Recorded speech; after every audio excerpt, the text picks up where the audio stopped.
지금 히브리서를 지금 저희는 여행하고 있습니다. 성경 여행을 하고 있죠. 지금 8장 중간쯤 와 있어요. 1장부터 어떻게 시작했죠? 뛰어나신 예수님 누구와 비교했죠? 선지자의 천사 모세 그들과 비교하면서 하나님은 예수 그리스도를 높였습니다. 훨씬 뛰어나신, 비교가 안 된다 하면서 이야기를 하였죠. 그러면서 그 다음 파트로 히브리서에서만 찾아볼 수 있는 예수님의 명칭 뭐가 있었습니까? 대제사장 되신 예수를 우린 만났습니다. 그 전에 맏아들로 다시 오신, 여러분 독생자로 오시면 안 돼요. 저희 교회 처음 오시는 분 이게 무슨 소린가 하실 수도 있겠지만 다시 한번 또 제가 할 기회가 있을 것 같습니다. 그래서 그렇게 우린 대제사장 되신 예수님을 만났습니다. 그리고 지금 우리는 뭘 보고 있냐면 옛 언약과 새 언약을 비교하면서 새 언약으로 오신 예수 그리스도가 옛 언약보다 얼마나 뛰어나신지, 그래서 그 새 언약이 얼마나 귀중한지를 지금 보기 시작했습니다. 그래서 저번에 저희는 8장 1절에서 6절까지 해서 무엇을 봤죠? 옛 언약이 흠이 있었나요? 물론 성경에서는 그렇게 흠이 있다 표현하였지만 그게 옛 언약이 흠이 있다면 완전한 것을 만들지 못한 누구의 잘못이 돼버리는 거죠? 하나님의 흠이 있다 돼버리는 거예요. 하나님이 흠 있는 법을 만들었다가 되는 거예요. 그래서 성경에서 말하는 옛 언약이 무음하지 않았더라면 새 언약이 필요했겠느냐, 이 말은 어떤 얘기로 끌고 가려고 하는 하나의 던지는 서두죠. 이 얘기부터 다시 한번 좀 시작하려고 합니다. 그러면서 오늘은 새 언약의 특별함 4가지가 이 6절에서 13절까지 들어가 있는데 거기에서 4가지 중에 2가지만 오늘 하도록 하겠습니다. 4가지를 오늘 한 번에 다 할 수는 없을 것 같아서 뭐요? 새 언약의 특별함, 나를 살리는 새 언약의 특별함 4가지가 있는데 그 중에 2개만 오늘 하도록 하겠습니다. 네.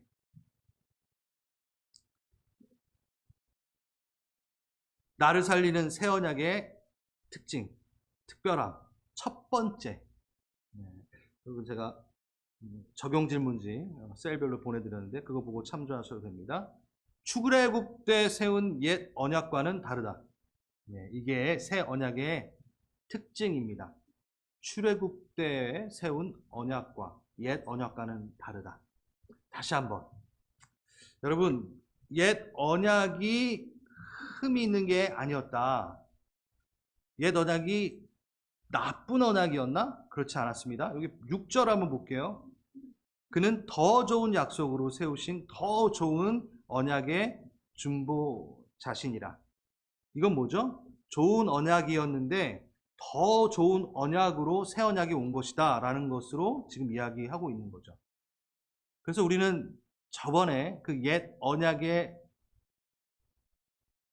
예시로 뭘 갖고 와서 제가 보여드렸나요? 신명기 구조와 똑같은 종주권 조약에 대해서 이야기하였습니다. 이제서야 끄떡이시는군요.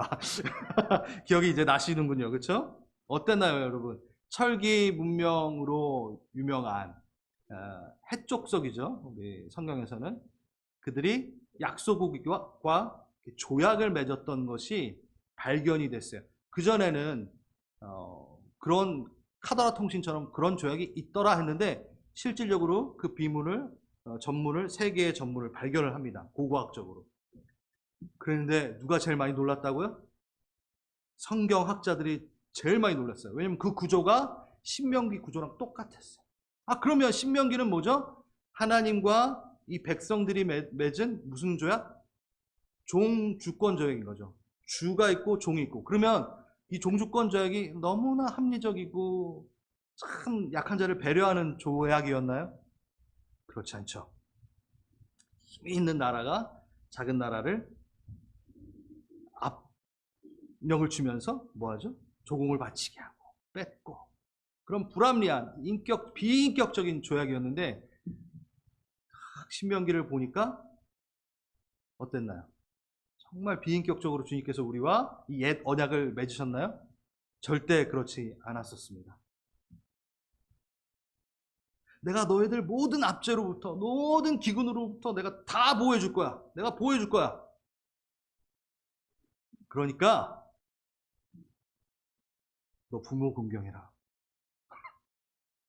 내가 너의 모든 질병과 너의 모든 아픔으로부터 내가 구원해 줄게. 너 도적질하지 마라. 이게 너무 불합리한가요? 그렇지 않다라는 것을. 그 옛 언약을 우리가 갖고 있었던 그 관념이 너무 나빠, 율법 이렇게 생각을 했었는데, 하나님의 성품은 우리에게 그런 것들을 뒤미시는 악한 왕이 아니십니다. 우리를 위하여. 그래서 뭐라고 나와 있었죠? 신명기에 그걸 주시면서 내 행복을 위하여. 나 하나님 행복 말고 너희의 행복을 위하여 내가 이 옛 언약을, 이 언약을, 그때는 옛 언약인지 모르죠, 사람들이. 언약을 준다라고 이야기했던 것을 저희가 4월 달에 했었습니다. 네. 자, 그러면 그 옛 언약 갖고 계속 살면 되고 가면 되는데 왜 새 언약이 필요했을까요? 이걸 좀 잘 짚고 넘어가야 됩니다. 왜 필요했나요? 네, 8절. 그들의 잘못을 지적하여 말씀하시되, 9절. 그들은 내 언약 안에 머물러 있지 아니하므로. 인간 편에서, 그 좋은 언약을 인간 편에서 어떻게 했죠? 밥 먹듯 깨고 도망갑니다. 이 언약은 신랑 되신 하나님과 신부된 백성이 맺은 결혼 언약과 동일합니다. 그런데 어떻게 한 거예요, 그러면? 날마다 바람을 핀 거예요. 간음을 한 거예요. 내 남편으로 만족하지 못해. 그래서 옆집 남편이랑 조금 잠깐, 얘기만 해도 좀 이상하네요. 그렇게 계속 인간의 편에서 언약을 계속 파괴합니다. 여러분, 하나님께서는 그 옛 언약을 주면서 뭐를 확정하셨나요? 너는 비천한 존재가 아니야. 너는 나의 형상을 따라 만든 너무 존귀한 자야 라고 한 것이 언약 안에 들어가 있었죠. 그렇죠? 넌 나를 닮을 수밖에 없는 자녀야. 그러니 우리 이렇게 한번 생활해보자. 나라는 가정 안에 아빠 닮아, 좀 아빠 닮았다는 소리 좀 들어가면서 이 세상의 제사장으로 한번, 본으로 한번 살아보자 라고 초청하신 거잖아요.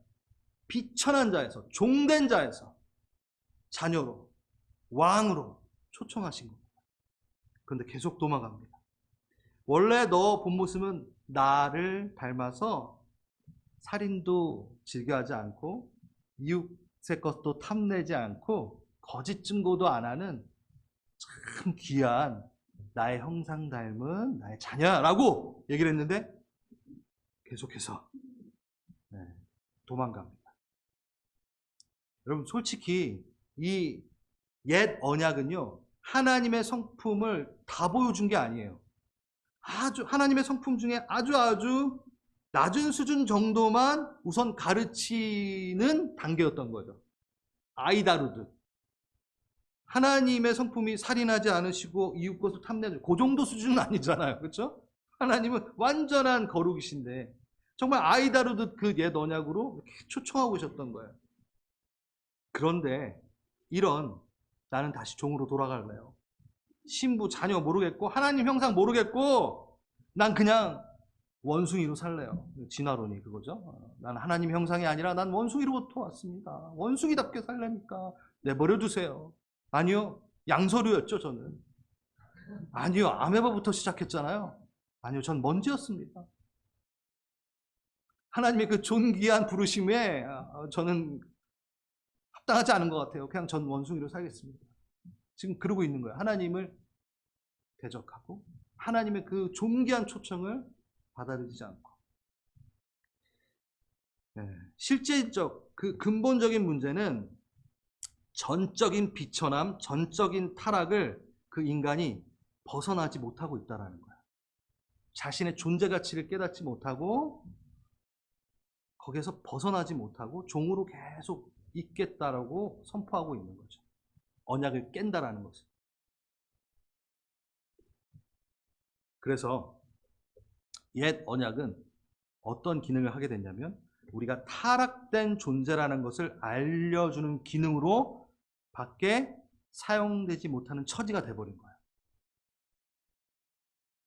이해됐어요? 다시. 이 옛 언약은 하나님의 기준, 그 거룩성을 보여주고 싶었는데 오히려 이 옛 언약이 사람들에게는 내가 타락된 존재라는 것을 가르쳐주는 기능으로밖에, 아주 낮은 기능으로밖에 사용되지 못하는 처지가 돼버린 거예요. 옛 언약, 율법에는 기능적 한계가 있게 되어버린 겁니다. 우리가 타락된 존재라는 것을 알려주고 드러내는 것, 거기까지. 여러분, 언약 맺음의 목적이 뭔가요? 앞에서도 말씀드렸지만 하나님의 형상을 깨달아 알게 하고 새롭게 회복시키고 변화시키는, 여러분, 신과 언약을 맺었다는 것은 그만큼 그 존재 가치를 올려놓은 거잖아요. 그렇지 않나요? 그렇죠? 네. 제가 원숭이랑 언약을 맺나요?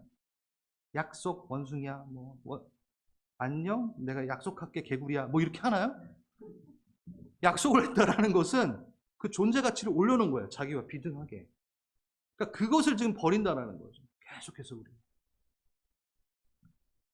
그래서 그 언약은 좋은 쪽으로 사용이 돼야 되는데 어떻게 돼버렸다?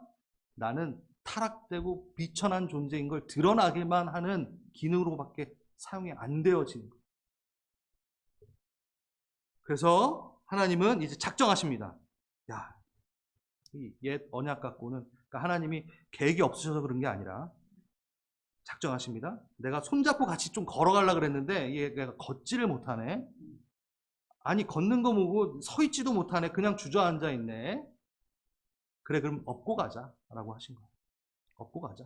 내가 얘를 업고 가야겠다. 아니, 내가 아예 그 안에 들어가서 그의 힘이 되고 생명이 되어 일으켜 세워 걷게 하자. 아예 내가 걔 안에 들어가 버리자. 이게 새 언약인 거죠. 새 언약. 아예 우리 안에 들어오셔서 새롭게 회복시키고 변화시켜서 일으켜 세우시는 새 언약.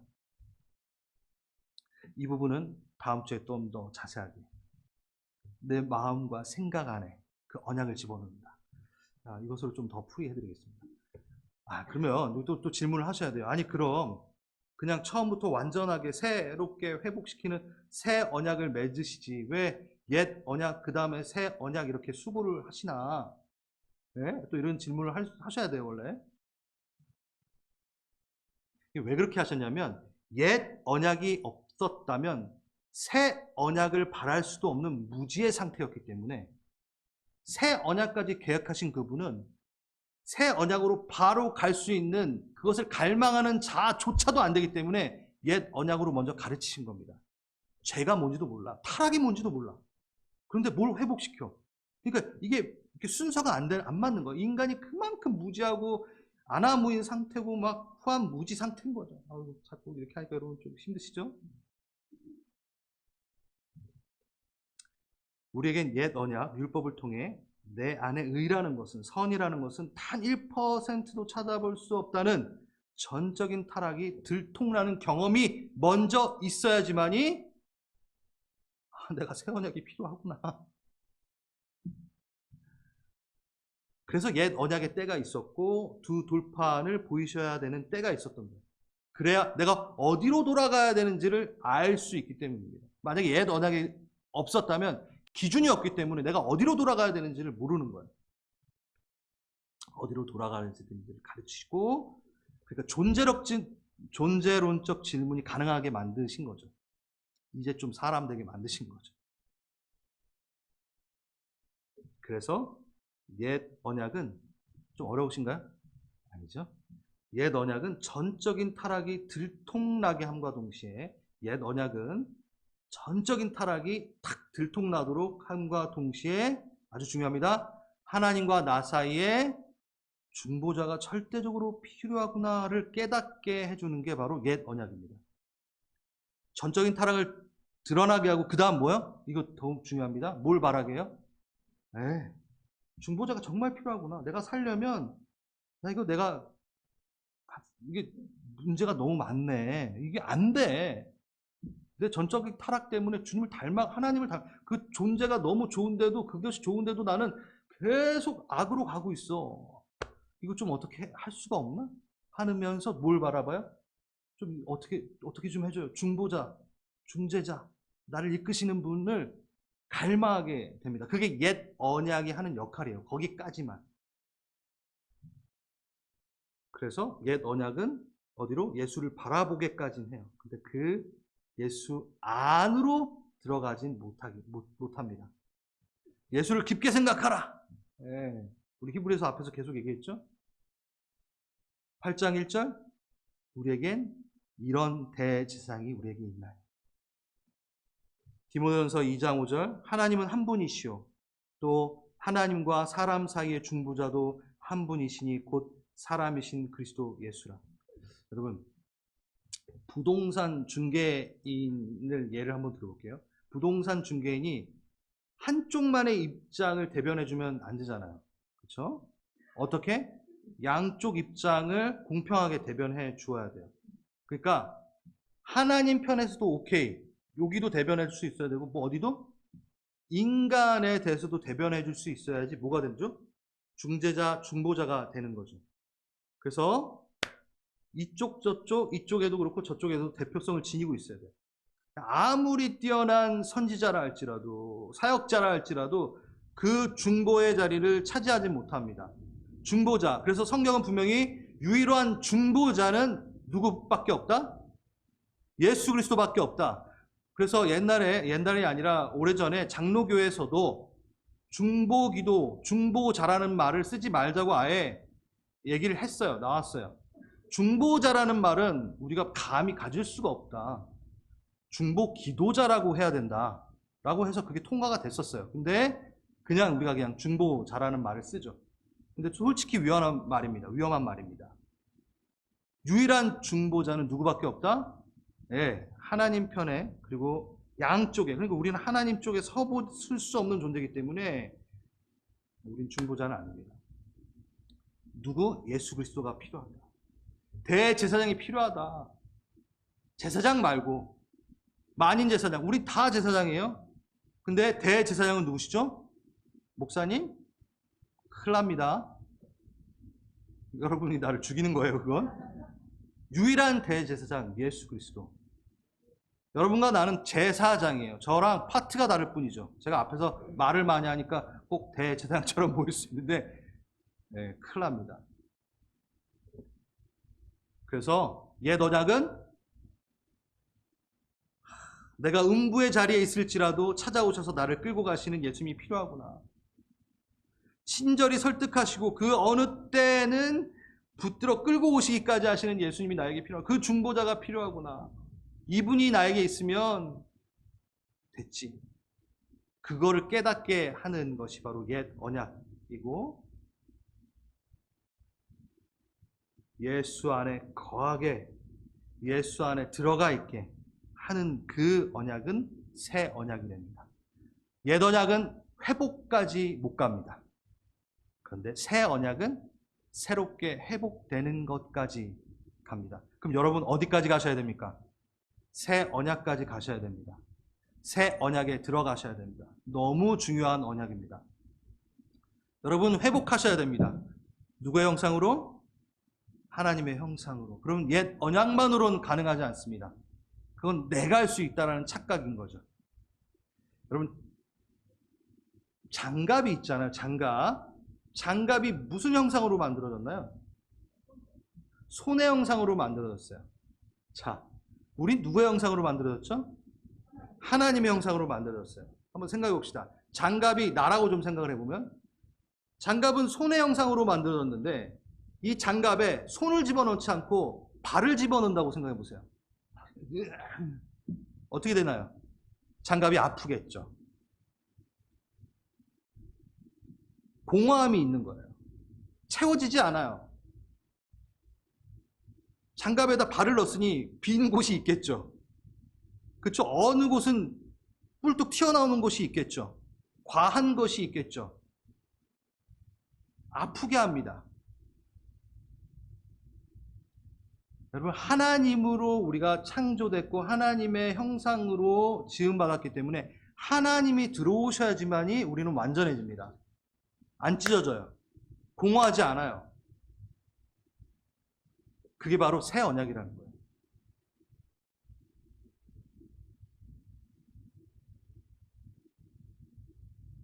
예수로 부유한 인생이 되십시오. 아멘. 그래서 새 언약 안에 우리가 거하는 우리가 됐으면 좋겠습니다. 두 번째, 날 살리는 새 언약의 특징 두 번째, 12절. 죄를 다시는 기억하지 아니하리라. 와, 이거 너무 좋은 것 같아요.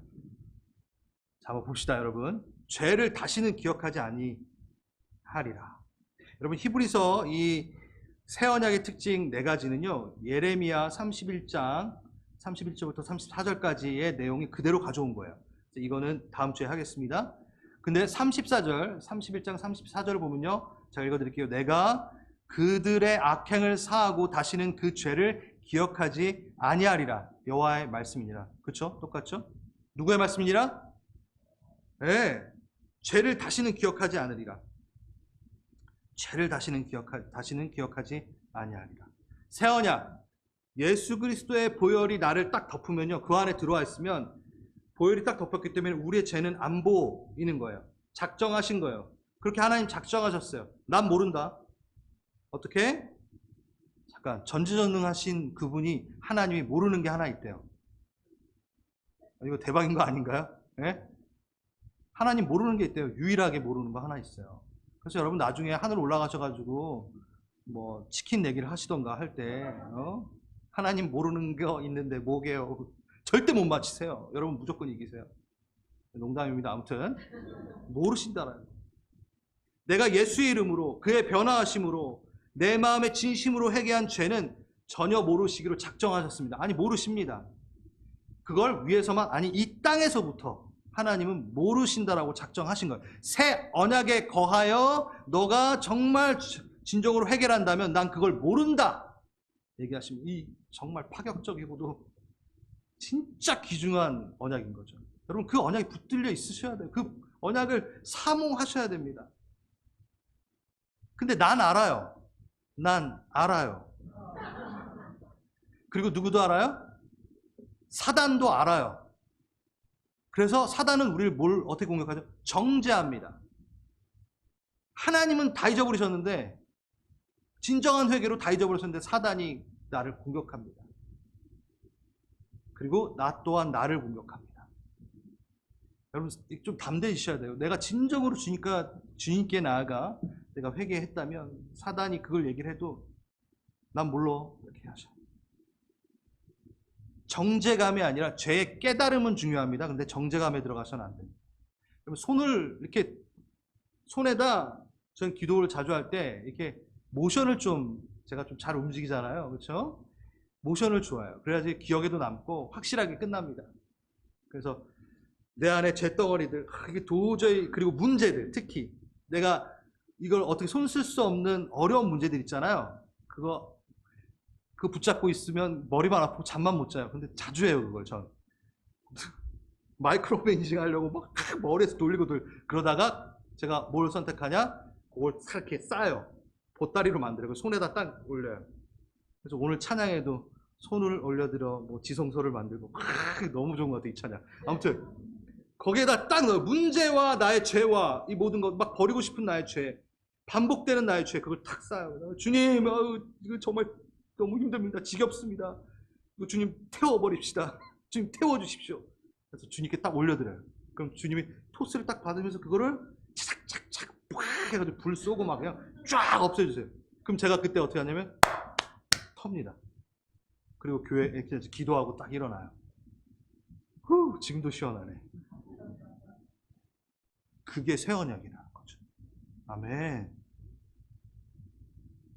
죄의 책임, 원죄든 자범죄든 그 책임은 주님께서 완전무결하게 해결하셨습니다. 하지만 근데 이게 중요해요. 내가 만약 예수님과 상관없는 자가 된다면 어떻게 되죠? 그 자유는 바로 없어집니다. 내가 새 언약에 들어가 있지 않으면 그거는 아무런 효과를 얻지 못해요. 예수 안에 거하여 그 새 언약을 누리십시오. 그래서 우리는 예수님과 함께 그 죄의 언약성, 죄의 습관들을 나로 사로잡으려 할 때마다 붙잡아가지고 예수님과 함께 그 십자가에 못 박고 태워버리셔야 됩니다. 죄를 경멸해야 됩니다. 그래서 호세아에서는 그 장면을 잘 보여줘요. 죄를 절대 기억하지 않으신 그 예수님. 그 예수님을 이 호세아서를 통해 많이 가르쳐 주고 있습니다. 호세아서 한번 읽어보십시오. 제가 여기 적었는데 시간이 좀 안 될 것 같아서 넘어갈게요. 자, 우리는 죄를 대하시는 하나님에 대한 그 하나님의 모습에 대한 오해가 조금 있습니다. 좀 있는 것 같아요. 제가 이걸 한번 물어보겠습니다. 우리가 죄를 범하면 누가 더 힘들까요? 누가 더 가슴 아플까요? 벌써 답을 제가 이렇게 제시한 것 같은데. 내가 죄를 범했어요. 누가 더 아플까요? 내가 비천해지고 내가 망가지고 있어요. 누가 더 힘들까요? 내가 더 힘들어요. 하나님이 더 힘들어요, 솔직히. 여러분, 자녀를 두신 분들은 알 겁니다. 여러분, 자녀가 아픈 게 훨씬 아파요. 자녀가 비천해지는 게 훨씬 아파요. 우리는 우리에게 일어난 질병들과 우리의 관계 가운데 일어나는 많은 아픔들이 하나님한테 블레임합니다. 왜 이런 상황을 만들었어? 왜? 아니요. 하나님이 더 안타까워하세요. 하나님이 더 아파하세요. 나 원래 그렇게 계획하지 않았어. 난 너에게 그걸 원하지도 않았어. 내가 질병을 만들었느냐? 아니야. 너의 죄악이 그렇게 된 거야. 너가 아픈 게 내가 더 아파. 근데 우리는 그러한 일들을 당할 때 내가 더 아프다고, 하나님 내 마음 아세요. 이러겠습니다. 하나님은 우리가 아픈 게 더 아픕니다. 더 아프세요. 훨씬 더 아프세요. 내 자녀니까. 내 사랑하는 내 아들, 딸이니까. 자녀가 아프면 아비가 더 아픕니다. 그게 바로 하나님의 마음입니다. 그래서 죄를 기억치 않는다. 나 좀 이거 깨끗이 하고 싶어. 그래서 나 이거 안 기억할 거야. 이게 바로 하나님의 선포입니다.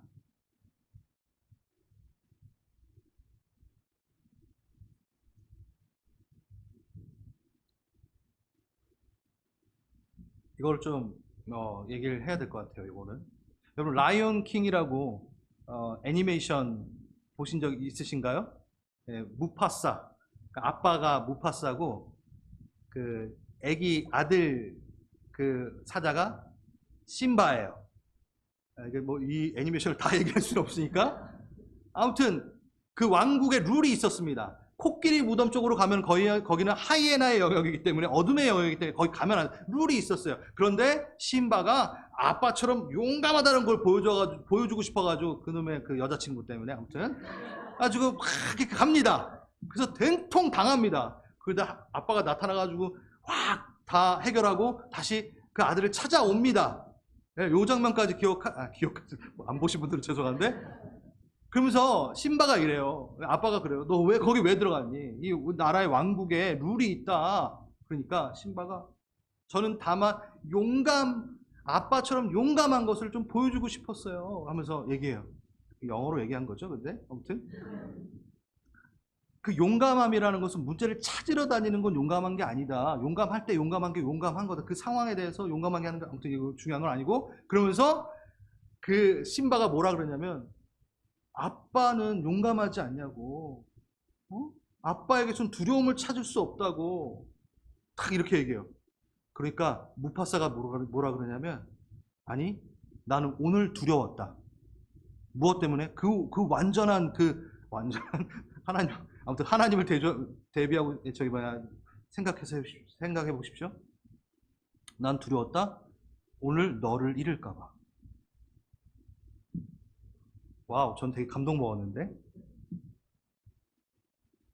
그 왕국의 모든 걸 다스리고 두려움 없는 그 무파사가 하나님이, 두려운 거 하나 없는 그 하나님은 오직 하나, 나의 자녀를 잃을까와 두려웠다라고 하는 거죠. 물론 이건 신인적 적용으로 이야기하는 겁니다. 하나님 두렵진 않으시죠? 근데 하나님이 가장 가슴 아파하시는 거, 우리를 잃는 거에 대해 가장 가슴 아파하십니다. 그래서 죄를 주님께서 해결하고 싶어 하시는 거죠. 우리와 멀어지는 그 죄를, 하나님과 우리를 멀게 하는 그 죄를 주님께서는 제거하고 싶어 하십니다. 죄에 대해 노를 바라십니다. 근데 우리는 그 죄에 대한 노를 나에게 하신다고 착각을 하죠. 이것도 두 번째, 하나님이 죄를 대하시는 것에 대한 우리의 오해가 있습니다. 이거 제가 한번 예를 들어서 얘기를 드린 것 같은데 너무나 좋은 예인 것 같아가지고 한 번 더 말씀을 드립니다. 기억하세요? 하나님이 죄에 대한 것을, 죄를 바라보실 때 어떠한 시각으로, 어떠한 관점으로 바라보시는가, 아주 중요합니다. 죄를 보고 우리 하나님은 공의 하나님으로서 분노하십니다. 내 자녀를 아프게 할 거기 때문에. 이거 기억하시고, 우리 하은이랑, 제가 하은이가 3살, 4살 정도밖에 안 됐을 때였어요. 저희 오렌지빌에는 그 산책만 나가도 이제 숲을 거니게 되는 아주 시골이죠. 그래서 우리 하은이랑 산책을 하는데 거기 뱀이 많았어요. 조그만 뱀이 많았습니다. 조금 거리가 떨어져 있었어요. 그래서 하은이는 이제 앞으로 가고 있었고 전 뒤로 이제 같이 따라가고 있었습니다. 근데 제 눈에 하은이 앞쪽으로 뱀이 쫙 이렇게 나온 거예요. 그게 독사든 아니든 뭐 그게 상관없이 솔직히 뱀이 탁 나왔어요. 하은이는 그거를 몰랐어요. 그걸 인지 못했어요. 그때 제가 어떻게 했을까요? 와우, 재밌겠네. 하은이가 저걸 어떻게 처리하는지 한번 내가 볼까? 뭐 이러면서 뭐 디스커버리 한번 찍어볼까? 뭐 이랬을까요? 제가 그 안에서 어떤 감정이 일어났을까요? 분노까지는 아니지만 그 위험을 감지하고 제가 뭐라고 했어요? 하나! 하은이는 그냥 산책을 가고 있는데 갑자기 아빠가 하은아! 그러고 목소리가 확 변하더니만 긴급하게 잘 불러. 딱 쳐다봤는데 아빠 얼굴이 상기돼가지고 하은아 나 하면서 막 인상 쓰면서 하은이는 트라우마가 생기게 나에게 달려온다. 아빠가 저 무서운 얼굴하고 내가 뭐 잘못했나? 그래서 제가 어떻게 했을까요? 하은아 하면서 하은이 딱 안고 바로 그 뱀을 발로 팍 차버렸죠. 여러분 그 장면 한번 보십시오. 하나님이 우리를 대하실 때 우리를 구하시는 분이에요. 그래서 다시는 내가 죄를 기억하지 않으리라 라고 하신 그의 성품은 작정하신 겁니다. 죄를 제거하시고 싶어 하시는. 그래서 나를 안으시고 그 죄를 발로 차버리고 싶어 너무. 그런데 우리는 오해가 있는 거예요. 죄에 대해 심판하시려는 그 하나님의 얼굴을 보고 나한테만 하셨나 보다. 내 존재는 혼나 마땅하고 비천한 존재였구나. 막 또 가는 거예요. 또 땅으로 들어가는 거예요. 하은이가 처음에 그 얼굴을 봤을 땐 약간 두려웠겠죠. 자기한테 그런 줄 알고. 아니었잖아요. 아니잖아요. 그게 하나님이십니다. 그게 바로 새 언약입니다. 네. 주님의 그 새 언약을 누리십시오. 그리고 죄에 대해 내가 잘못 갖고 있던 그 관념들을 이제 떨쳐버리십시오. 자, 이제 마무리 좀 하려고 하는데,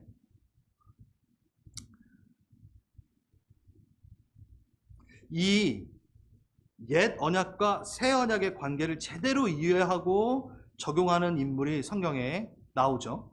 그래서 많은 우리 믿음의 선배들이 다 이것을 알고 있습니다. 모세도 그렇고 다윗도 그렇고. 근데 신약에 와서는 바울이 이걸 아주 잘 표현했어요.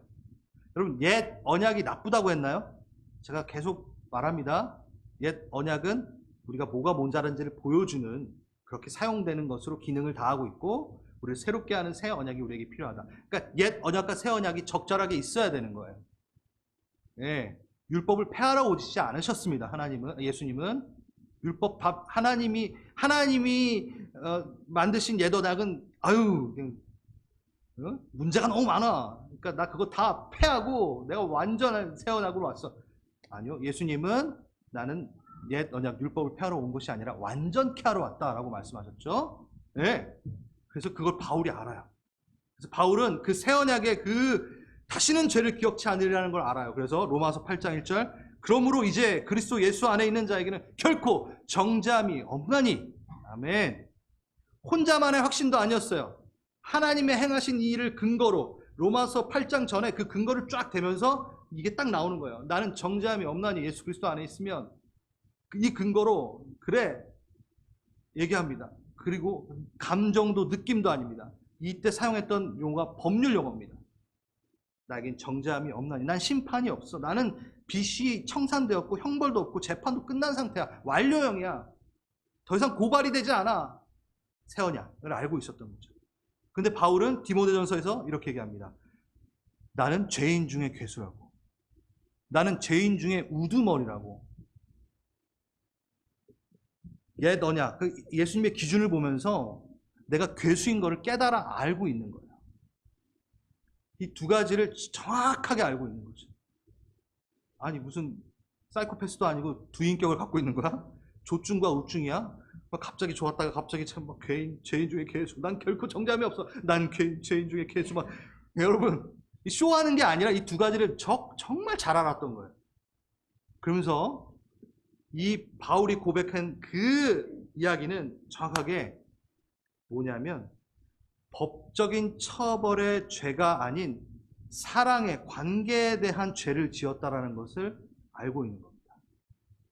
다시 옛 언약은 우리에게 이제 적용되지 않습니다. 그러니까 법적인 적용에 대해서는 우리는 자유예요.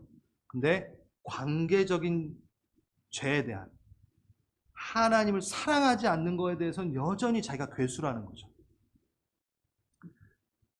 여러분, 이거 생각하시면 됩니다. 여러분, 과속하거나 무단횡단했을 때 이렇게 법적으로 정죄됨이 있잖아요. 그렇죠? 그렇죠, 여러분? 과속하시면 아무런 정죄가 없나요, 여러분한테? 네, 티켓 띄잖아요. 아무튼 그 법적인 조치가 있잖아요. 그렇죠? 이 관계랑 인격적 관계, 이해관계 안에서 관련된 법은 없으나 그를 아프게 하고 상하게 하는 건 또 있죠. 이렇게 구분해서 생각하시면 됩니다. 여러분, 원죄와 자범죄는 여러분이 정말 진정한 회개만 한다면 어떤 일이 일어난다고요? 여러분, 티켓 띄지 않는다고요. 네? 여러분 실수할 수 있는데 그거에 대해서 정말 잘못했다고 판사한테 가가지고 그러면은 0 해준다고요.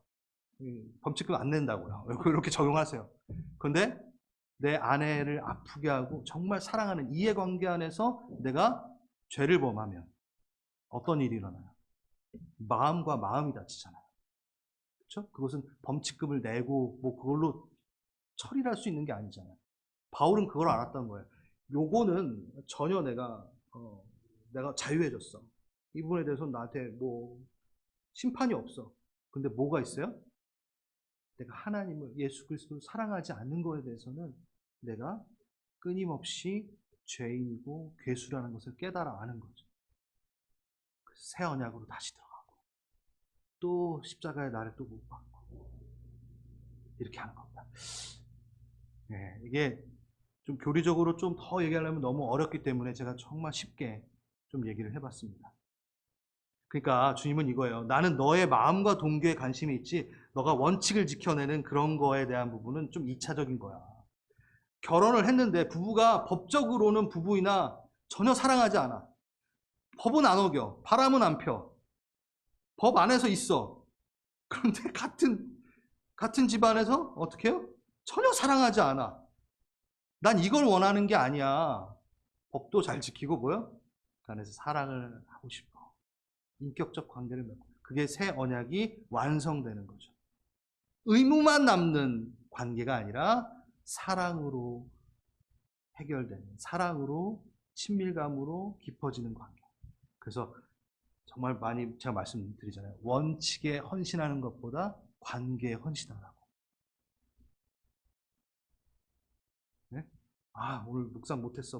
와, 어떻게 막 이거 갖고 여러분들의 헌신하는 것보다 예수를 사랑하기 때문에 묵상을 하는 것에 관심을 가지라.